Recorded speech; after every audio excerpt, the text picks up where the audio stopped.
When things are going wrong in our lives, we tend to always want to blame something external. So we tend to want to say that someone did this to me, or someone must have put this on me, someone put a spell on me, someone put the evil eye on me, someone possessed me, and so on and so forth.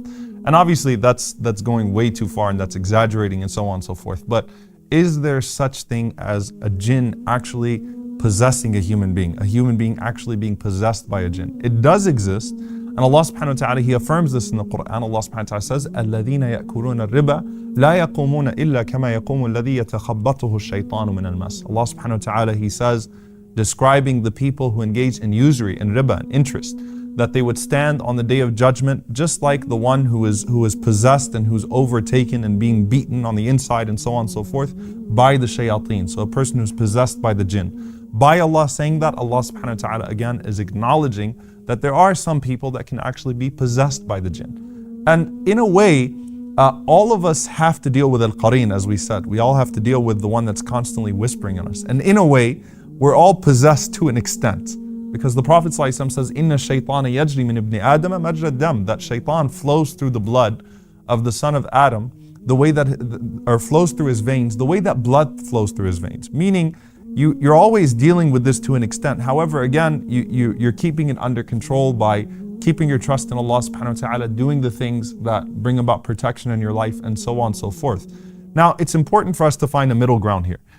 Anyone that has actually dealt with people physically, and you don't deal with people physically through watching YouTube videos, okay? Not everything you see online is actual, but anyone who's actually dealt with people that have had issues with being possessed has seen some incredible things, has seen things that cannot be explained except by these things that are supernatural, right? And again, I'm not talking about the fake stuff. I'm talking about things that are real.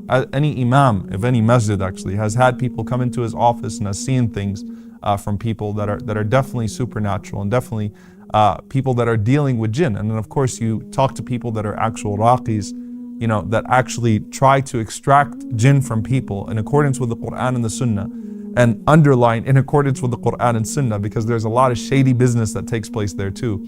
And they've seen a lot of things. So it's important for us to not deny everything that we've never actually dealt with or seen, and at the same time not to exaggerate, right? I once had someone tell me that I think I'm possessed by a jinn. I said, why? She said, because when I read Quran, I get sleepy. I'm like, that means you're human actually, right? That you get sleepy and you get tired as you read Quran, right? Because if a person was truly possessed, they would actually feel pain when they read Quran. So yes, sometimes jinn can possess people, and in fact, sometimes jinn can actually speak through human beings, right? And subhanAllah, it's a very frightening experience, and and people have experienced that. And the easiest way to get possessed, the easiest way to bring that into your life is to disobey Allah subhanahu wa ta'ala. Because when you disobey Allah, particularly when you do something major, like leave off the prayer, the ulama frequently associated a person leaving off prayer with jinn possession. Why? Because you remove the protection of Allah subhanahu wa ta'ala from yourself. Or if you do the major sins, and particularly Allah mentioned, for example, one of the most disgusting sins, which is riba, which is usury.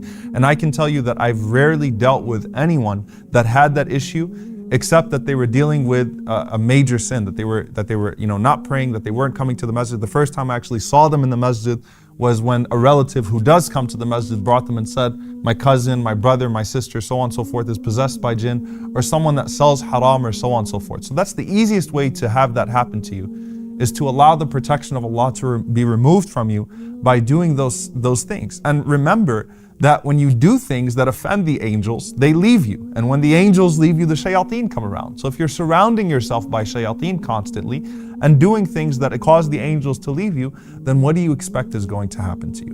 Now, if you're doing the things that you should be doing, you're fulfilling your obligations to Allah subhanahu wa ta'ala, you're not engaging in those major sins, then there are a few things that you have to do. Number one, don't entertain shaitan's whispers. Don't entertain shaitan's whispers, whether they're about Allah, right? As we said earlier, that if he comes to you and starts telling you, who created this, who created that, who created Allah, say amantu billah. Affirm your belief in Allah subhanahu wa ta'ala. Or if he tries to bring you harm through a bad dream, for example.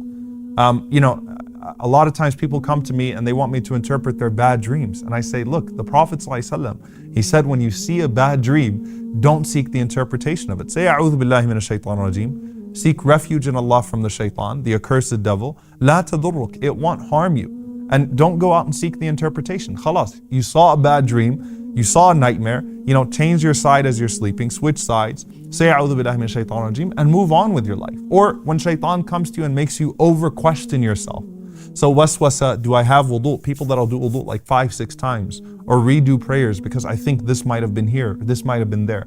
Prophet ﷺ, he taught us in many ahadith what became a principle in fiqh, al-yaqeen la yazulu bil-shak, that certainty is not removed by doubt, no matter how strong the doubt is. Unless you've seen something for sure that nullified your wudu, you're on your wudu, stick to your wudu. Or when he tries to discourage you from doing good. Allah subhanahu wa ta'ala says, particularly in the context of da'wah, إِمَّا يَنزَغَنَّكَ مِنَ الشَّيْطَانِ نَزْغٌ. When shaitan comes to you and he starts pestering you, فَاسْتَعِذْ بِاللَّهِ, seek refuge in Allah subhanahu wa ta'ala. So don't give shaitan your attention in essence by letting him, or letting those shayateen, letting those devils and letting those evil jinn whisper and showing them that you're entertaining those whispers. Also, the Prophet ﷺ, as is narrated in numerous narrations, that when al-mu'awwidhatayn, when قُلْ أَعُوذُ بِرَبِّ الْفَلَقِ and قُلْ أَعُوذُ بِرَبِّ النَّاسِ were revealed, the Prophet ﷺ, he used those as ruqya, وَتَرَكَ مَا سِوَى ذَلِكَ, he left other than that. So he just stuck to that. The Prophet ﷺ used to read the last 3 quls, he used to blow in his hand in the morning and in the evening, and he used to wipe those hands over his body as he was reading those 3 surahs sallallahu alaihi wasallam in the morning and the evening, and he taught us to do so.